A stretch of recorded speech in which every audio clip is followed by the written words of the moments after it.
Hey everyone, welcome to the Neo Marketing Podcast. Today we're going to talk about two ideas that go together. Number one, starting a business is a lot harder than you think it is. And number two, social media is a tactic, not a sales strategy. Bam. Welcome to the Golden Group Neo Marketing Podcast, a bi-weekly discussion of modern business communication.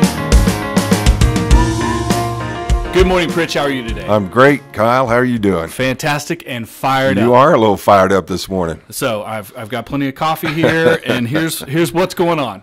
So I recently, for the last couple of years, I've been one of the judges of a collegiate business plan competition. And so I get to read business plans from college kids, and this is not high school kids. They're college kids. They have advisors. They're taking classes. They should have a level of sophistication, but they're not experts. They're not professionals, right? This year was the most disappointing year. Uh-oh.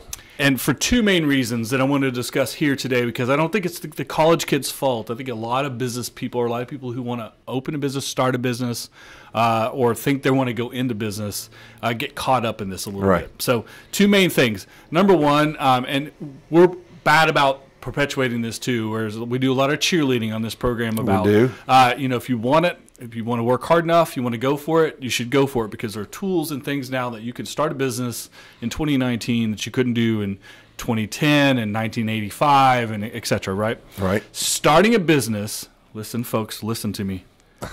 Starting and running a successful business is much harder than you think it is.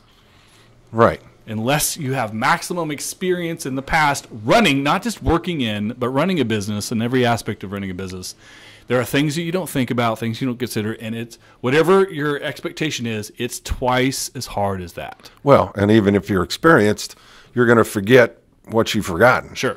Plus, also, if your experience is from 85, 95, 2001, then it's a completely different ballgame today. Completely different different set of tools and parameters, and you have to pay attention to those things.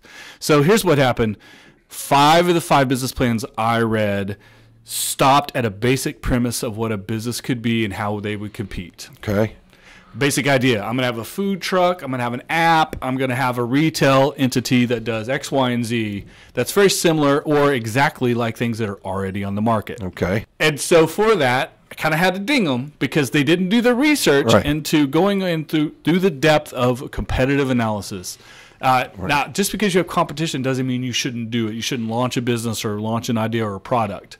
But you have to acknowledge that competition and understand your position in an industry within the other competitors. Well, so you can figure out how to differentiate yourself from that competition. Because at the end of the day, the key is not to be better, but to be different. Different is the key. And this is where people mess up. Everyone starts a business. Everyone writes a business plan. Everyone puts an idea on paper with the thought of, mine will be better. Everyone. So everyone is competing with mine will be better. Good deal. So we're all in a red ocean. Number two, the word better, best, etc. is subjective. What the heck does that even mean? And it means different things to different people. So basing a business plan, which means basing business financing, whether you borrow money, it's your money, angel investors, VC, etc., right? You found it magically in the couch. However you come up with the money that you're going to spend and burn through to launch your business, it better be based on the most deep and solid research planning strategy possible. Right. The idea of, I like to do this, I want to have a food truck, so I'm going to do this no matter what, hell or high water, and it can't compete and it can't win, is a bad idea, and you're just burning money up. Well, this has been, my entire career, which, oh my gosh, I figured it out more than 40 years. Nobody wants to do the research. Or if they do the research, they do such a surface job of it that they don't unearth those insights. And that's what you're talking about. It is. And let me tell you why they don't do the research. Because they're afraid of being told no. Well, they might find out something they don't want to hear. Right, exactly. I win better to find out something you don't want to hear than before you've invested time, money, and resources. Yes, exactly. So when I do public speaking, I like to ask everyone in the room, anyone here have $1 million they're willing to lose? No one ever does. So what a surprise. Right? If you don't have $1 million you're willing to set on fire, right, then why would you go waste time, money, and effort into a business that can't compete? Now, just because there are competitors who do the same thing you do doesn't mean you shouldn't do it. Right. But you have to find your position. You have to find the way that you compete best. Again, your strength versus their weaknesses, right?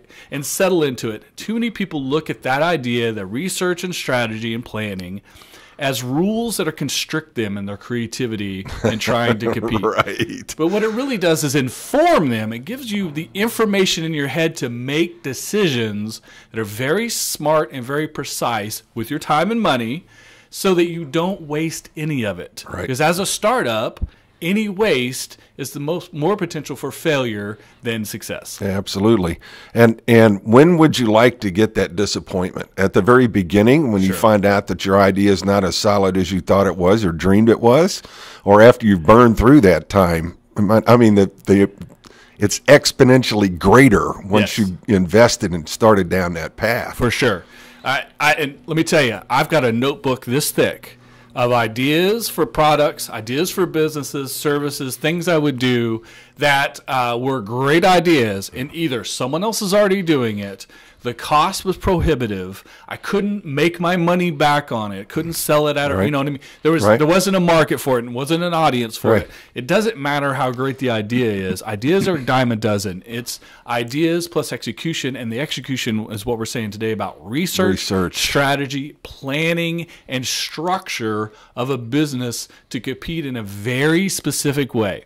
Right. I'm going to open a business and be better than everyone else just doing whatever the hell I feel like doing is a recipe for disaster. It is. It's absolutely. But wait, there's more. You talked about a second aspect that really rankled you. So the other thing that killed me too, and I love social media. I'm all about it. I like it. I like doing it. I like using it as a tactic and tool for every business, not only our businesses, but the businesses that we work with and for.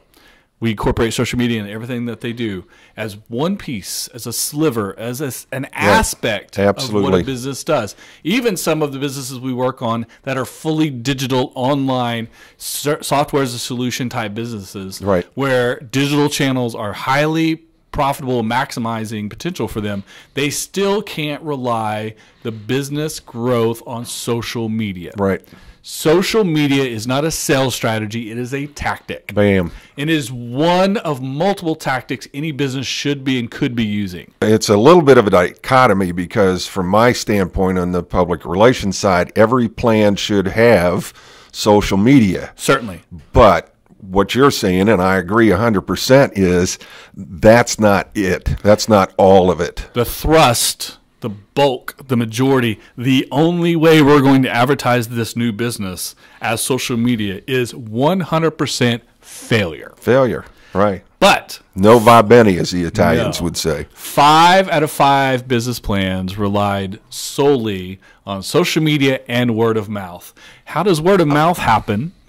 And how does social media happen without other things promoting, pushing, and gaining the attention of people to drive people to those resources? Right. So people are just magically going to fall upon your site. Yes. And then they're going to talk to their friends about it. Right. The right hashtag is going to draw 1 million people to your Instagram account. That they'll then automatically call you up, go online, or whatever it is to engage in your service. And you have engagement, you have conversion, you're making money, profit. Bada boom, bada bing. It's freaking magic. It's smoke and mirrors, baby. It's not, people. And trust me, if you're writing a business plan right now, and even if your business is social media, if you're a social media manager, if you're a strategist, and there's a difference, if you want to get into the difference between a social media manager, scheduler, and strategist, and a lot of you people out here calling yourself strategists are full of shit. But that's a sidebar for another day. Another conversation. Right. Even if your business was based on social media, you still can't rely 100% on social media to develop a real audience that can be engaged, conversion, and economic impact. So it's great to have followers. It's great to have likes and all the things that come with social media. And it's great to promote your products and services through those avenues, along with all the other avenues that you have the potential to connect with audiences in mass ways. Right. We've come an awful long way in our understanding of social media and how it can help our companies. Right. But we haven't come so far that that's the only thing that's going to do it. No. And so it's foolishness to think that that's going to make it happen. Or even I'll go a little deeper, because right now some people are like, screw you guys. I've had great success using just social media. Right. You're paying for it too. Yeah. Not just free social media. Right. Or the other flip side, and this is something I know for a fact too from working with people in the industry, if you're going to try to build your presence online via social media, and now we're talking about all channels, Twitter, Instagram, Facebook, LinkedIn, and all kinds of other things that pop up, come and go, other platforms, YouTube, Google search, SEO. This is all part of a digital mix, right? Number one, you can't do it organically. You're going to have to pay for it because those platforms have now set themselves up to be that and almost won't allow you to succeed now without paying. And even when we're talking small, $50, $100 at a time, you're still having to pull some cash out of your pocket, number one. Number two, if you're really going to build a base, drive business, create engagement that leads to conversion, etc., all online, you're going to be doing it 12 hours a day. Absolutely. Nothing It's a full-time job. Yes. You can't schedule 5 tweets and 2 Instagram posts and 3 Facebook posts every day and set it on Sunday, let it run all week, and cash just magically rolls in. Right. Because it's also a feedback mechanism to find out what you're doing. So social and social media is social media engagement. So let me ask you a question. Sure. Of those 5 business plans, how many of them had resources set against that particular tactic? None. So again, wrong answer. Social media is free, so we'll set no budget towards it, which is a failure. Number 2, they've set no budget towards it, but you're going to have to pay an employee. And number 3, if the assumption is the founder, the CEO, whatever, the person writing the business plan and who would own the business would be doing the social media, well, get your 8 to 12 hours a day in on it, and you don't get to do any other aspect of your business, your food truck, your retail outlet, whatever service you were going to provide. You don't get to do any of those things because you're going to have to be spending so much time on social media desperately trying to build an audience. You're working in your business and not on your business. Now, with the right research and resourced correctly, that's an excellent strategy. Yes. But without those things, you want to go down. Right. But without those, and today I think you have to have a social media segment of your plan. Absolutely. But it needs to be resourced, right? You need to do the research to get the insights to make it successful. You just can't go, okay, social media, we're good. You got to spend money to make money, and that includes social media. So even though a Twitter account is free, an Instagram account is free, to be effective with it, to actually engage audiences in the right way, to drive traffic that can be converted into economics. They can't just like and follow, but will literally go somewhere on the web, whether it's on their phone, on a desktop, whatever, and click yes and put their credit card number in and buy the product or service you're doing. That depth of conversion, and then hopefully repeat business and tell others about it, right? That level doesn't happen by free organic social media unless your name happens to be Kardashian.